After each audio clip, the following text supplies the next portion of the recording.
Hello everyone, আমার আজকের recipe chicken cheese ball.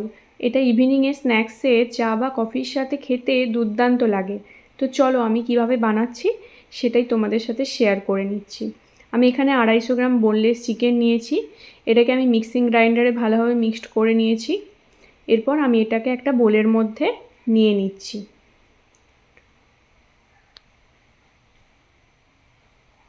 দেখো আমার একটা মিহি পেস্ট তৈরি হয়ে গেছে। এরপর এর মধ্যে নিয়ে নিচ্ছি পেঁয়াজ কুচি, আদা রসুন কুচি, ধনেপাতা কুচি, পরিমাণ মতো নুন, গোলমরিচের গুঁড়ো, চিলি ফ্লেক্স, সবগুলোকে আমি ভালো করে চিকেন কিমার সাথে মিশিয়ে নিচ্ছি। এরপর আমি এগুলোকে ছোট ছোট বলের শেপ করে নিচ্ছি। আর বলের মাঝে ছোট ছোট চিজগুলোকে আমি দিয়ে ভরে দিচ্ছি। তারপর এগুলোকে আমি কর্নফ্লাওয়ারের মধ্যে, ডিমের গোলার মধ্যে দিয়ে ব্রেড ক্রাম্বসে দিয়ে দিচ্ছি, দিয়ে ভালো করে কোটিং করে নিচ্ছি। কর্নফ্লাওয়ারটা দিচ্ছি কারণ এটা আরও ক্রিস্পি হবে খেতে কর্নফ্লাওয়ার দিলে, আর ব্রেড ক্রাম্বসটাও ভালো ধরবে কর্নফ্লাওয়ার দিলে প্রথমে। তো সবগুলোকে আমি এভাবেই কোটিং করে নিচ্ছি কর্নফ্লাওয়ার, ডিম আর ব্রেড ক্রাম্বসে দিয়ে। তো আমার সব চিজ বলগুলোই বানানো হয়ে গেছে।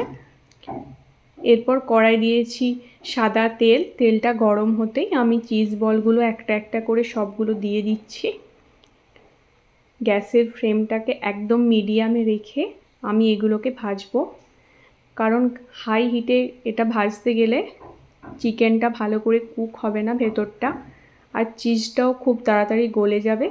এই জন্য গ্যাসের ফ্লেমটাকে মিডিয়ামে রেখে আমি দুটো সাইডই ভালো করে ভেজে নিচ্ছি। 3-4 মিনিটের মতো এগুলোকে ভেজে নেব। তো দেখো এটা আমার গোল্ডেন ব্রাউন কালার চলে এসেছে। এরপর এগুলোকে আমি তুলে নিচ্ছি সবগুলো। তো আমার চিকেন চিজ বল রেডি। আমার আজকের রেসিপি তোমাদের কেমন লাগলো অবশ্যই কমেন্ট করে তোমরা জানিও। আর যদি ভালো লেগে থাকে তোমরাও বাড়িতে একবার ট্রাই করে দেখো, চিকেন চিজ বল খেতে দুর্দান্ত লাগে।